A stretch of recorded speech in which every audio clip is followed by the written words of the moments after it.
Welcome to this episode of the Connecting Faith to Life podcast. I'm Trey Rhodes, the Connections Pastor at Northwood Baptist Church here in North Charleston, South Carolina. In just a few moments, our lead pastor, Dr. Tommy Metter, will be joining the conversation as well. In our crazy and chaotic world, our hope is that these few minutes will help you stop and reflect on your relationship with Jesus as you learn to connect Christ-centered faith to your everyday life.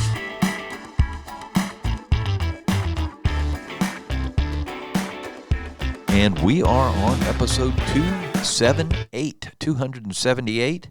And thank you for listening all these episodes and all these years. It's been quite a few years since we started now. And we are, sometimes we feel like old hats, you know, that we've got it figured out. We know how to do it. And then sometimes it's kind of a mess. But we're very thankful for you following along with us and being a part. And, for sure. And last week we covered voting, and 2 weeks ago, excuse me, has happened for the first time in all of the history of Connecting Faith to Life, the podcast. We missed a week.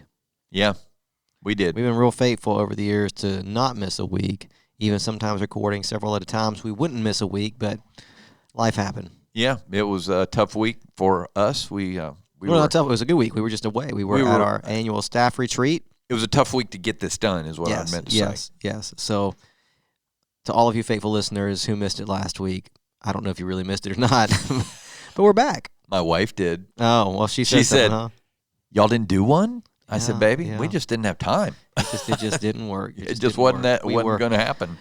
On Monday, we did some get in the van. I'm going to take you on a surprise trip. And that was and you did that for me, and I appreciate it because you knew that I can't walk and I can't run and I can't jump off cliffs, but I can kayak. You can kayak. So that was good. And so, how do you feel about the surprises? Do you like the surprise or not really? It didn't. It doesn't. I'm such a fly by the seat of the pants guy. You know, it doesn't bother me. I know that some people that are planners. There are some on our team that do not like it. The surprise freaks them out. Yes.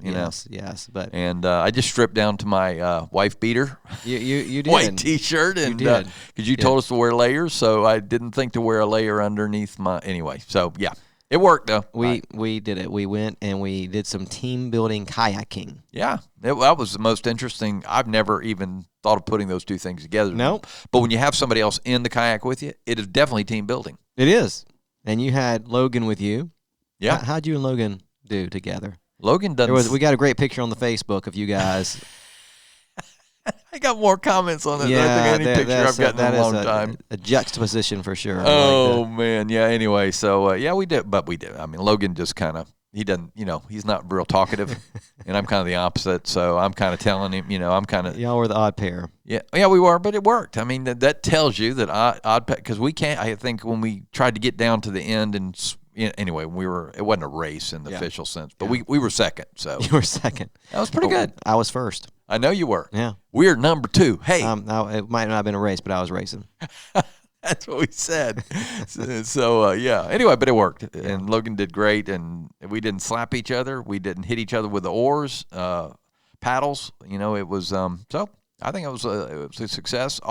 No one was injured. No one drowned. Yeah. That's a good day. So everybody came out alive. Yeah, so I think that was a good thing. Well, as we said, all the voting's done. The pretty much all the things. Did you stay up finished. all night watching the election? I couldn't. We were in. That was when we had our retreat. Yeah, we were getting ready to go the next morning. I finally went to sleep at 1:30, and I said I went to sleep at 9:30. I just didn't care. I tried. I had the TV on and Well, every time I would just about go out. They would say, "Oh, we got another," and I go, "Ah." Well, I just remember last time it took 45 years for us to figure out who actually won the election, so I figured, I assumed we would not have an answer on Monday night or Tuesday night, so I went on to bed and whatever. I had no delusions. Yeah, but I think I woke up. I think it was 3 o'clock in the morning. I woke up and checked my phone, and there was an answer. There was a winner. Yeah.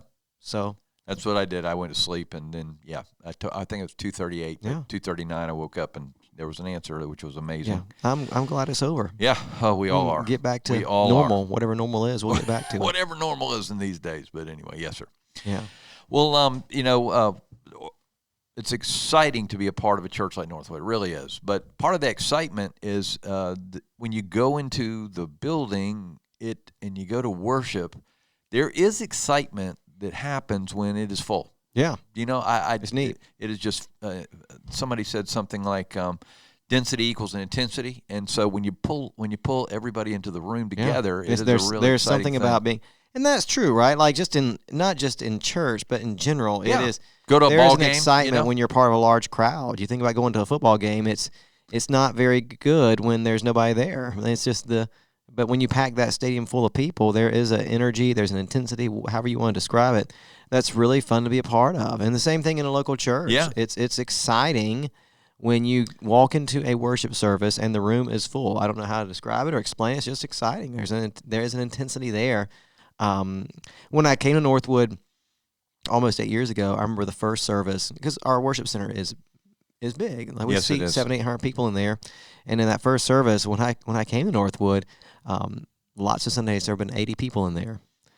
And it's hard to preach. It was tough. I mean, the people in there were great, wonderful people. But I will say you were faithful to preach. Well, I appreciate that. But it was by and large preaching to an empty room, and it was challenging. And the first service felt so different than the second service. The second service wasn't huge at that time. I think we might have had 250 or 300 in that second service at the time.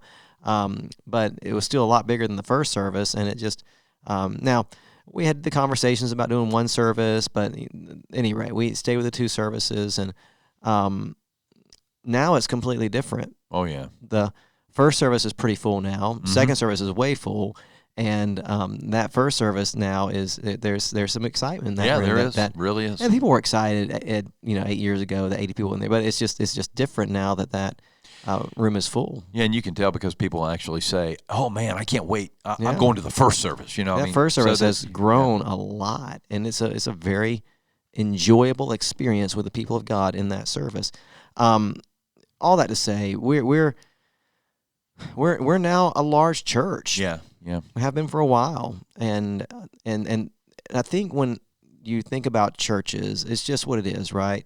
We all have some perceptions as to what a large church should be like and what a small church should be like, and some of us who attend Northwood or wherever you attend church, small church very well. Some of us listening grew up in small church, and we understand the dynamics of a small church, and then some of us understand large church very well, that we grew up in a larger church or we've attended a large church, and both large churches and small churches are good.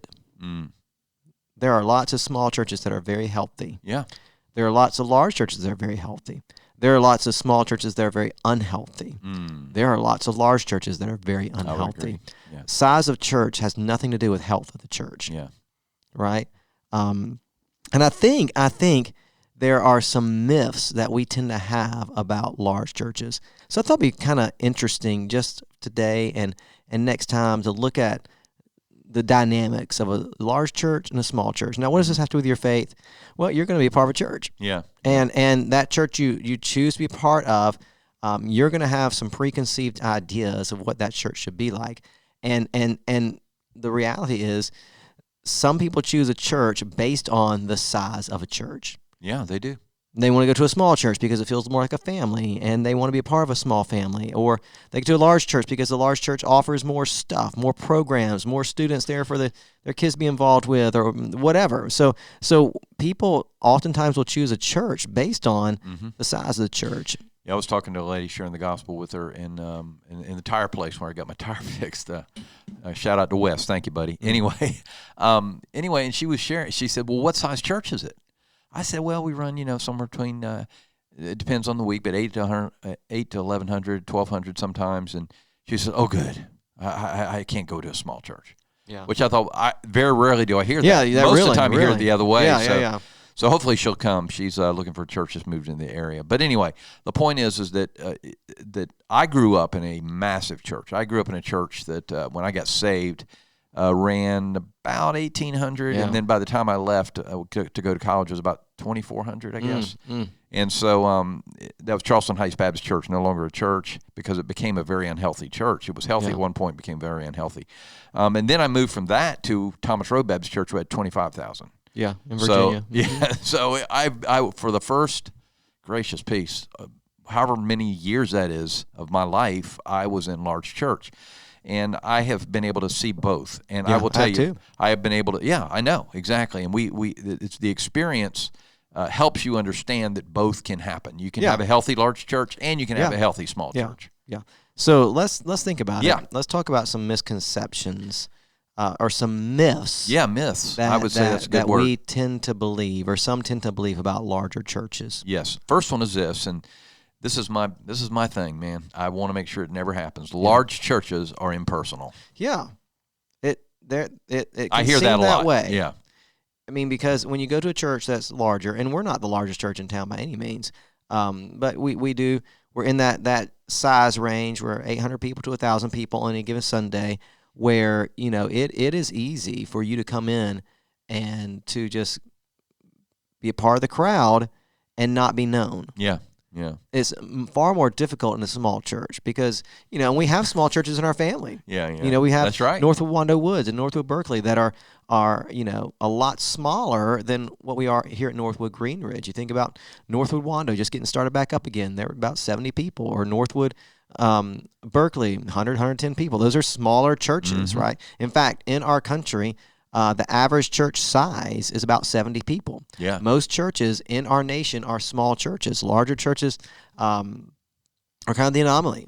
When you ride down the street and you look at the churches that you see as you ride down the street and you pass them, most of the churches you pass are small churches, not large churches. Yeah, I think the number for our size church, we're like in the top 1 or 2%. We're up there. I mean, there's just not a lot. Yeah. I mean, and so you think about a smaller church. If you were to walk in the door at Northwood Baptist Wando Woods, if you're a guest, you're going to stick out like a sore thumb. They're going to say, we got a new person. And that's right. And then everybody in that church is going to come over to you and talk, or they should anyway. They're going to try to. They're going to come over to you and talk to you and welcome you. And the fact of the matter is, when you get to a church our size, it's more difficult to know who's in the crowd for the first time, who our guests are. That's why we try to do such a good job with guest services, and we do our best. We give them green bags. Yeah, so we can identify. Yeah. I mean, it's when we try to get that people at that tent so we can meet them and greet them, and so we try real hard to identify our guests. But still,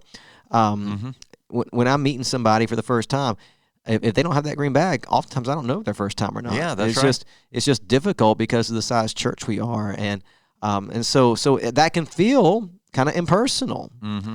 And maybe you've been a part of a large church before and it felt impersonal to you. There's numerous stories of people who've gone to large churches, medium-sized churches, or even small churches. No one ever greeted them, never talked to them, loved on them, whatever the case may be. We try really hard not to be that, but I get it. The bigger the church, the greater likelihood it may be that you walk into that church and you feel like it's very impersonal. Mm-hmm. So here's the deal, though. We don't want to be that, and we work really hard at Northwood not to be impersonal. We try really hard to identify our guests and make them feel welcome and connect them and help them to be a part of the family. We try really hard with that, but just the fact of the matter is sometimes I guess it can happen where you can come and no one knows who you are. We don't want that for you at all, but sometimes I guess that can happen. And so if you're in a church like ours, there is some initiative you have to take. A little bit. That's just why a little we bit. Say, first time guest, ? Stop here. Yeah. So there's some initiative you have to take because we don't want you to, go through your time at our church and not be known. We want you to be known and be in relationship with others. That means you're going to have to take a step of faith and an initiative and come out and see us and get involved in a life connection group or a small group so you can start building some friendships. I mean, that's what helps it to not be impersonal, is you taking that step and getting involved with us. We're going to do all that we can to help you. We're going to do all we can to identify you and help, but you've got to work with us, right? That's right. You've got to put yourself in a place where you're around some people. You got to put yourself in a life connection group or in ministry so that you can start to build some relationships. And so that's a myth that all large churches are impersonal, and it's just not true. There are churches like ours that work very, very hard to make sure that the people who come know that they're part of the family. Yeah, that initiative part is very big because there are some people that want to sneak in and sneak out. Yeah, and I think that's the reason why some people go to a large church. Yeah. Is so they can check it off the box. Like I was there, I went to church, but I didn't talk to anybody because I didn't want anybody to know I was there. I just wanted to go to the service and come home just so I can say I went. And that's not good either. We want you to actually be involved. And we actually have people that seek down people. We look for people that we don't know. We're like bloodhounds. We're trying to find people. And Randy's one of the best, by the way. So, number 2, second myth. Large churches only care about numbers. Oh, I can't tell you how many times I've heard that over the years, right? And honestly, not only have I heard that, but when I was in smaller, struggling churches, probably thought that. Yeah. You know, out of my own jealousy or whatever the case may be, that large churches only care about numbers. So here's the reality. Numbers matter. We keep metrics here. We count who's here every week. Right. We keep rolls of our Life Connection groups. Right. Like all those things matter. Because we want to be able to quantitatively see how the Lord is bringing people to our church, and so it's neat to be able to go back over the years and trace attendance records and who was here and all that kind of stuff to see how God has brought new people into our congregation. So I don't think it's wrong to do that. I don't think it's wrong to at a staff meeting talk about, hey, we had 900 in worship this past week, and 2 years ago we had this many. I don't think it's wrong for us to, and what we do here as well, especially among our staff, is we set some numeric goals. Right. And we did this at our staff retreat. We want to see, next year 100 people that are engaged in some kind of mission trip, short-term mission trip, or we want to create this many new Life Connection groups, and so we set numeric goals, not because it's about numbers, but those numbers do give us a way to measure what's taking place in the life of our church. It's not about the numbers, though. Ultimately, it's about people, and it's about discipleship. We care about being a healthy church.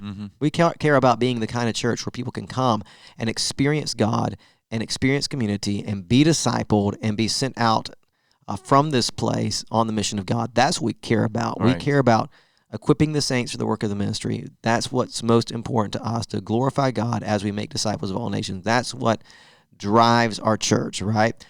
So it's just not true to say all the large. I would say there probably are large churches. Not only large churches, but they're probably small churches. There are probably a lot of churches that are more focused on the numbers and how many showed up than they are on the actual mission of God. But it's a myth to say that all large churches care about is how many people are there. That's just not true. I mean, we care about our church being healthy and honoring the Lord, and we care about making disciples. That's what we care most about. Now, we do think about numbers. We do measure those numbers because I think that's helpful for us, but that's not all we care about at all.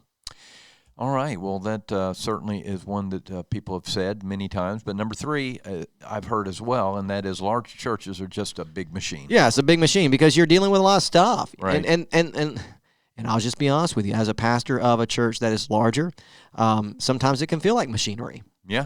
Because they're they're got to get the cog going, get it moving. So one of the things that and one of the things I like to talk about in leadership and in church leadership is systems. That for a church to be able to facilitate the mission of God well, then the pastors and staff need to create healthy systems. Yeah. Just like your body has systems, right? You have your cardiovascular system. You have your nervous system. You have all those different systems in your body. And for your body to run well, all those systems have to run well. If your nervous system shuts down, it affects every other system in your body, right? And so in a lot of ways, in a healthy church, there are systems that are in place that are helping that local church to be able to facilitate the mission of God well.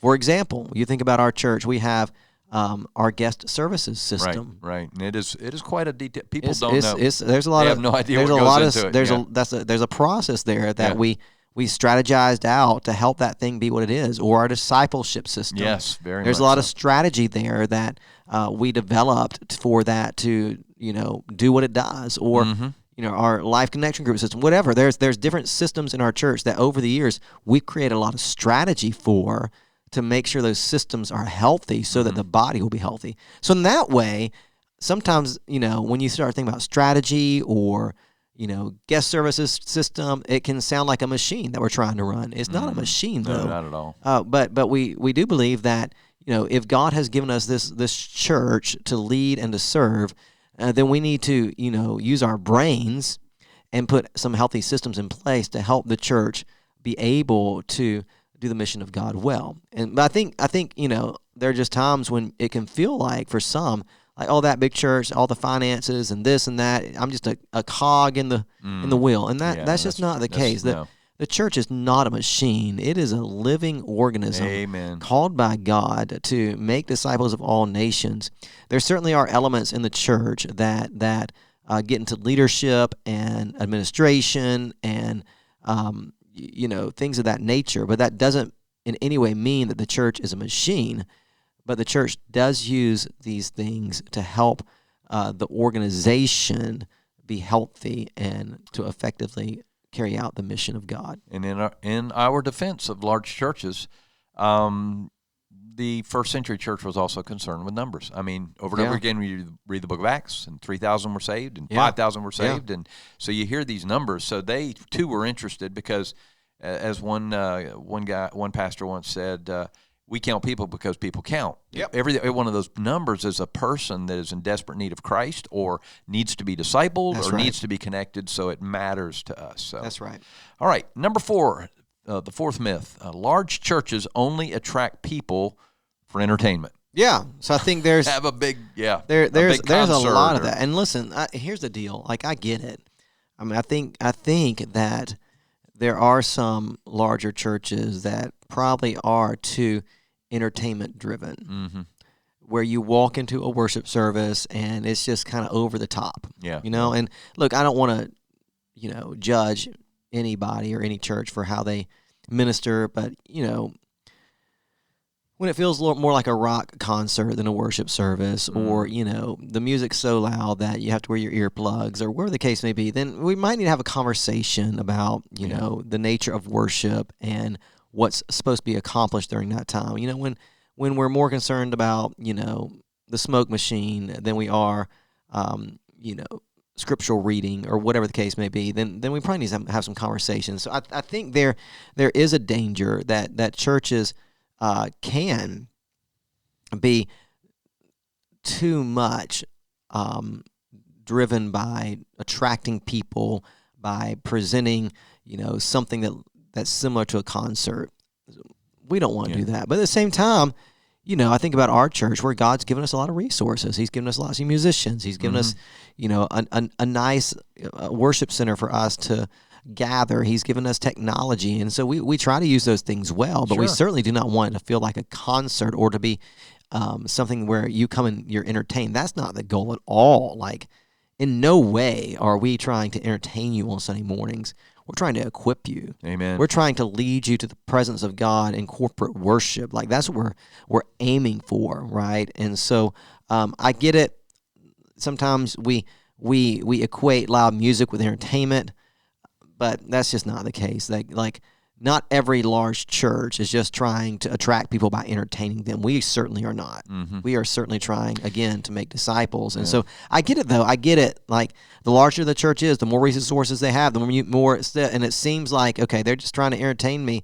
And maybe some are, right? But there are also lots of large churches, including ours, that are in no way trying to be entertainment driven. We're trying to be driven by the glory of Jesus Christ, and we're trying to be faithful to his mission. So again, that's just one of those myths that not all large churches are, trying to attract people just by entertaining them. Yeah, when I look at a church and I go, there are churches that I feel like when you go, it's stage oriented. Yeah. So everything points to the stage as far as what goes on. That's what matters. Whereas I feel like our church is much more pew oriented, where we're concerned about the people and what they're doing. We try to be. How they're responding to Christ and making decisions. Yeah, and then it's a process that we want to see. And then the fifth myth is this, and that is large churches make it all about the pastor. It can seem that way because it's just what it is, and we live in a culture of celebrity, right? We are drawn to celebrities, and what's happened in the church, especially over the last 20 or 30 years, is that we have more and more what we would call celebrity pastors, right? Pastors that are, real big on social media, or have written lots of books, or are famous for whatever reason. And so it can seem like that the church is just a platform for that personality, right? It's a platform for that celebrity pastor to get his message out to the masses or whatever the case may be. And or you'll ride down the street and you'll see billboards for a church, and what you have on that billboard is, a giant picture of the pastor, whatever the case may be. Right. And so it can seem like from time to time that large churches make it all about the pastor. And I hope that's never the case at Northwood, because I don't want it to be that way. Amen. I'm thankful that we have a team of pastors, elders who serve together and, support and encourage each other. It's not about the pastor. It's about Jesus. And so as a church, we're trying our best to make sure that the main thing stays the main thing. And that's the worship of Jesus Christ himself. And so I get it. In large churches, sometimes it can seem like it's just a platform for that mega church pastor, whatever the case may be. But not all large churches are like that. And it can be that way in small churches too. Like sure, any of these myths that we're talking about could be applied to a small church just like a large church. What it boils down to is the heart of that church. What are we really about? What are we pursuing? How are we pursuing it? Are we being faithful to the call of God in our lives, right? So all that to say, if you think about this, and just the reason why I wanted to kind of talk through this a little bit today is we have a tendency in general to judge a book by its cover, right? Well, that's a large church, so it must be this way. And that's a small church. They must do this, right? And the fact of the matter is that, again, size of a church is not the ultimate indicator of the health of the church. And so just don't judge a book by its cover. There are good examples of healthy large churches and healthy small churches. There are also plenty of examples of unhealthy large churches and unhealthy small churches. So as you are determining the kind of church that you want to be a part of, make sure that church, whether it's small or large or medium or whatever size, make sure that it's focused on the main thing, Jesus Christ and his mission. Amen. And so that's who we're striving to be. And, in God's grace, he's allowing us to be a larger church. Maybe in the years to come we'll be even larger. I have no idea. Maybe we won't. I don't know what God's going to do. But I do know that as we serve our community, we simply want to be faithful to the call of God on our lives as a church.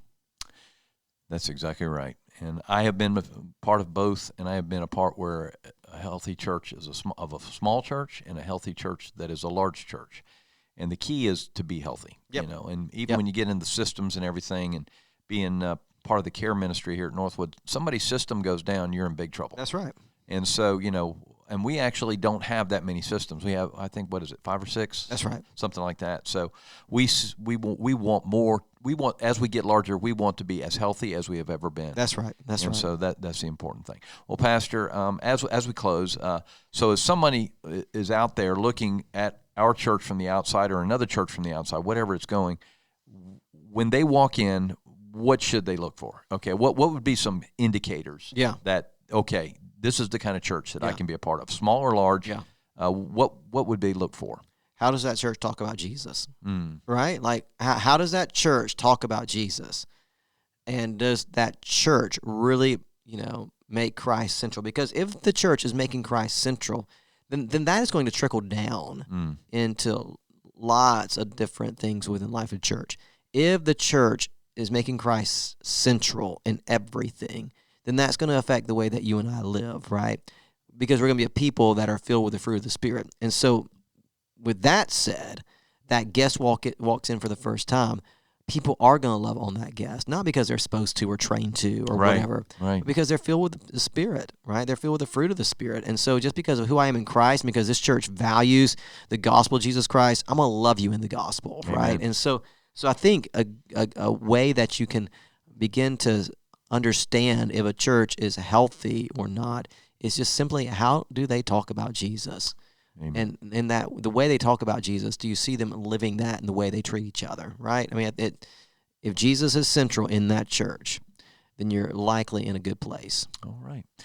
Well, thank you, Pastor. This has been good, and I hope that people will come back for next week, because now we're going to talk about small churches, so that's going to be really neat. So as we get ready for next week, close us out and get us ready. Well, I do hope today has been helpful for you and encouraging. And if it has been helpful and encouraging, go ahead and hit that subscribe button. so you have new content delivered to your device every single week. Leave us a 5-star review. That helps us to get word out about our podcast. And as always, we hope today's episode has helped you connect faith to life.